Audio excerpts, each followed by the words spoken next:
Beef खाते हैं उनको चौराहे पर लटका दिया जाना चाहिए। जी। आपने ये कहा कि वो लोग जो पाकिस्तान की बातें करते हैं उनके लिए तो आपने कहा उनको एक अमुक चीज मारो और वहीं भेज दो। नहीं, मैं उसको स्पष्ट कर देती हूँ, मैंने कहा जूते मारिए।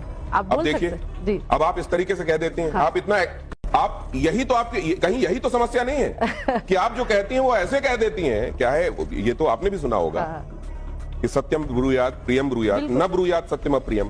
तो कहीं ऐसा तो नहीं है कि आप ऐसे कह देती हैं। वो कहते हैं ना कि किसी से ये पूछो अगर कि क्यों भाई तुम्हारी आंखें नहीं है क्या, तो बुरा मान जाएगा। अगर उससे ये पूछो कि भाई ये आंखों को आपको क्या हो गया, तो शायद वो बुरा। क्या आप इसका ख्याल नहीं रखती?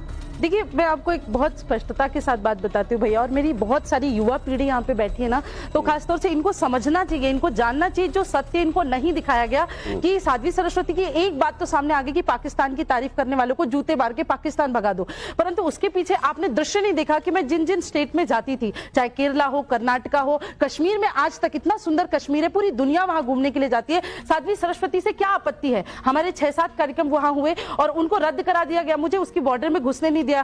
तो जब लोग तिरंगे का अपमान करते हैं, हमारे कार्यक्रमों में आके पाकिस्तान के ध्वज दिखाते हैं, हमारे कार्यक्रमों में आके पाकिस्तान जिंदाबाद के नारे लगाते हैं, तो मैं उस समय यहाँ पे कहती हूँ कि अगर भारत देश में रह करके जो विरोधी देश है, जो पूरा दिन हमारे सैनिकों के प्रति गलत भाव रखता है, हमारे देश के प्रति गलत भाव रखता है, तो अगर ऐसे व्यक्ति को पाकिस्तान की प्रशंसा अच्छी लगती है तो उसको वहां भगा। आप बिल्कुल ठीक कह रही हैं कि जो लोग अभी देखती हैं आप, जो लोग इस तरह झंडे लहराते हैं, जो लोग नारे लगाते हैं, उनके खिलाफ कार्रवाई भी होती है, केस रजिस्टर होते हैं। तो क्या ये तरीका सही नहीं होगा? मतलब जिस तरीके की व्यवस्था में हम रहते हैं, संविधान के तहत जो प्रक्रिया हमने अडॉप्ट की है अपने लिए, कि अगर ऐसा कुछ गलत होता है हम जाएं उसकी रिपोर्ट कराएं और सिस्टम के माध्यम से जो तय तरीके हैं वहां वो अपने अंजाम तक पहुंचे। क्या ये सही नहीं? जब हम ये आह्वान करने लगेंगे कि हर एक घर में जो बेटी है वो अपनी रक्षा के लिए, लव जिहादियों से बचाने के लिए खुद को, आप 20-20 हजार के, 25-25, 40, 50-60 हजार के मोबाइल रखते हैं, 1 हजार की तलवार आप नहीं रख सकते, बच्चों को रखनी चाहिए। जब आप इस तरह की बातें कहेंगी तो क्या इसको ठीक माना जाएगा? मैं तो पूरी तरह से ठीक मानती हूँ। और 20,000 नहीं, मैं तो कितनी 1 लाख 1.5 लाख का हम आईफोन खरीद सकते हैं। तो सेल्फ डिफेंस के लिए एक छोटी सी कटा और तलवार की बात, मतलब ये नहीं कि बहनें अपने साथ लेकर के तलवार जाएंगी। तलवार का मतलब एक शस्त्र है। पेपर स्प्रे लीजिए। मैं तो अभी एक कदम और आगे बढ़ के ये बात बोलने वाली हूँ कि गवर्नमेंट हमारी बहनों को खासतौर से आर्म्स लाइसेंस दे, ताकि आप अपने हाथ में, क्योंकि कोई आया विधर्मी आपके साथ, उसने गलत किया, तो आप तलवार लेकर के तो मारने, और हर बहन को उसकी प्रैक्टिस भी नहीं है, तो आपके पास एक ऐसा हथियार होना चाहिए। एक, चाहे मैं उसकी गन की बात करूं, रिवॉल्वर की बात करूं, और मैंने ये तक भी बात कही है कि जो हमारी सेना के पड़े हुए शस्त्र हैं वो हमारी बहनों को, क्योंकि आप दिल्ली में देख रहे हैं 6 साल की बच्ची के साथ, है ना, 3 साल की बच्ची के साथ, सिर्फ ये लव जिहाद की बात नहीं है, ये पूरी व्यवस्था रेपिस्ट के लिए भी कही जाती है कि हमारे शास्त्रों में कहा गया भैया 5 जगहों पे शस्त्र चलाने में पाप नहीं लगता। तो क्या आपने जी तलवार चलाने की ट्रेनिंग ली है? आप रखती हैं तलवार? मैं तलवार के साथ साथ बहुत कुछ रखती हूँ, आप जरूर आइएगा, मैं आपको दिखाऊंगी।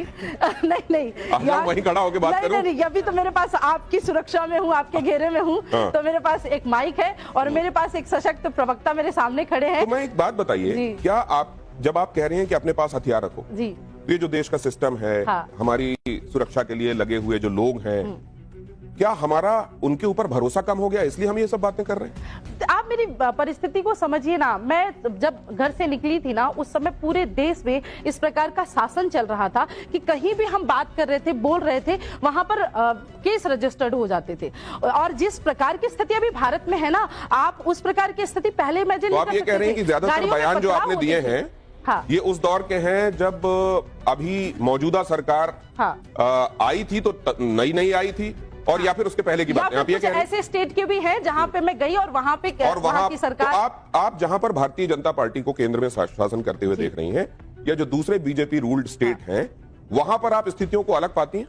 हाँ, काफी अलग पाती हूँ, और सुरक्षा भी अलग पाती हूँ, संतों के प्रति सम्मान भी अलग पाती हूँ, और ये भी पाती हूँ कि अगर मैं कहीं फंस गई तो मुझे पता है केंद्र में एक सरकार है जो कम से कम इतनी हिम्मत रखती है कि डंके की चोट पे एक संत को, एक साध्वी को, एक कथावाचक को सुरक्षित उसके स्थान पे पहुंचा सकती है। इस बात के लिए भारतीय जनता पार्टी का हृदय से मेरा सम्मान। तो जब वो लोग, जब आप गौ हत्या को लेकर बातें करती हैं और कुछ लोग आकर आपसे ये सवाल पूछते हैं कि फिर जाइए और पूछिए कि केंद्र में मंत्री किरेन रिजिजू, उन्होंने बीफ को लेकर क्या बयान दिया था, या बीफ को लेकर वो ब्लैंकेट स्टेटमेंट क्यों देती हैं साध्वी जी, तो आपका क्या जवाब होता है? देखा, मेरा एक प्रत्युत्तर सीधा सीधा सा है कि हर एक व्यक्ति एक नदी में व्यवस्थित नहीं हो सकता, सुरक्षित नहीं हो सकता। किसी की भावना, विचारधारा अलग हो सकती है, परंतु पूरी भारतीय जनता पार्टी की अगर विचारधारा देखें, आपने जैसा प्रारंभ में कहा कि मेरे जीवन के सबसे बड़े 2 स्वप्न रहे, एक प्रभु श्री राम का भव्य मंदिर बन जाए और दूसरा गौवंश हत्या पूरी तरह से बंद हो जाए। एक स्वप्न मेरा पूर्ण हुआ और हम अब हर सभा में ये चिल्ला चिल्ला के कहते हैं कि बाबर तेरी छाती पे भगवा ध्वज लहराया है, सौगंध राम की खाई थी, मंदिर वही बनाया है। तो आज प्रभु श्री राम का भव्य मंदिर बनकर के तैयार हुआ,